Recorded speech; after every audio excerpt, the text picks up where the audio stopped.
Okay guys, let's go over the 5 sweet spots that the Sweet Spotter actually helps you with, okay? One that you guys mostly know is the racket head sweet spot. So if you take your racket, all right, tennis manufacturers will actually spend quite a bit of marketing dollars to make sure that you understand how large the sweet spot is in the racket. The fact is, if your posture is not proper and you don't make contact in the right place, the racket head sweet spot really does not matter and does not affect the quality of your shot at all. There are 5 sweet spots that you need to master, so we're going to go over all 5.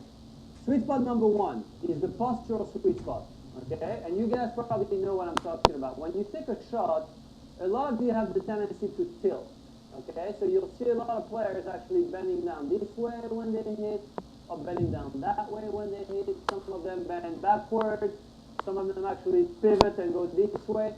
It's important to take control of your postural sweet spot, and that is every single time that you make contact, you want to be up straight, okay? So what the Sweet Spotter is going to do for you is if you don't hit a ball in a perfect postural sweet spot, you're going to fail. And that's going to look this way, okay? Where you're perfectly balanced, you're up straight, okay?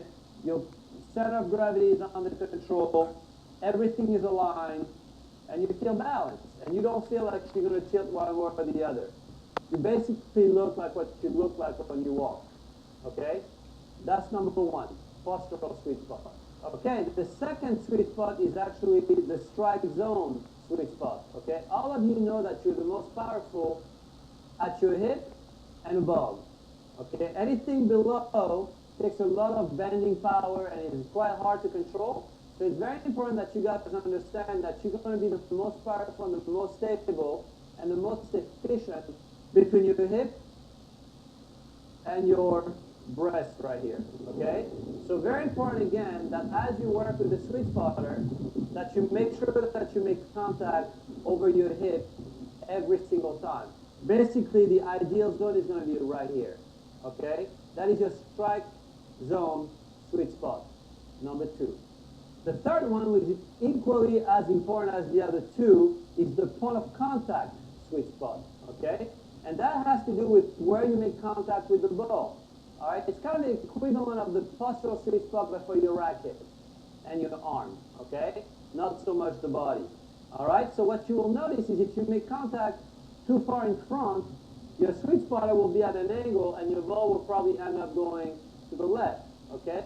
If you make contact too late, all right, you see the Sweet Spotter is facing to the right, the ball will probably end up going that way.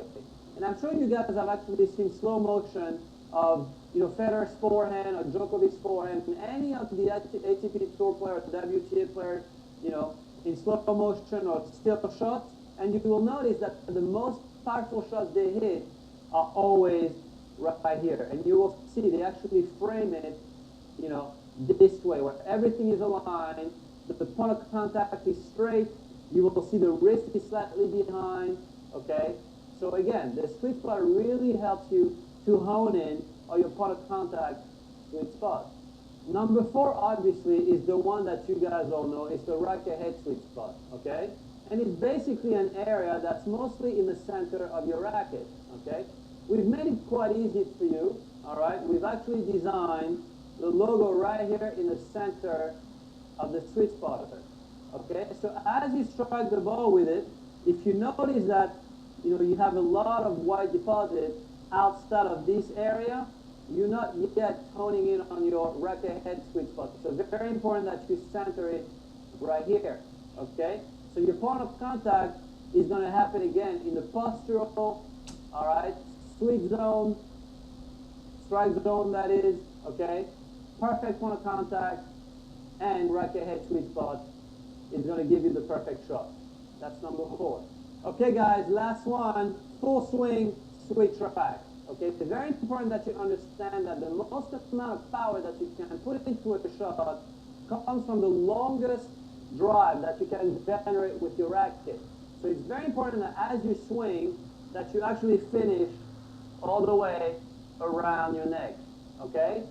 And that could look a lot of different ways based on, your height and what kind of shot you want to hit.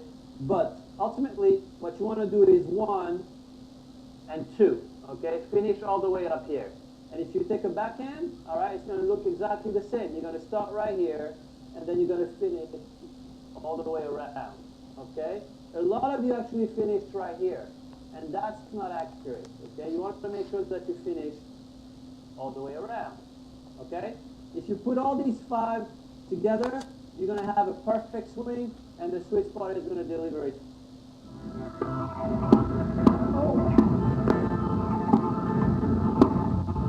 Hey guys, this is Kevin Anderson. Download the Tennis Central app today. It's the best thing you can do for your game.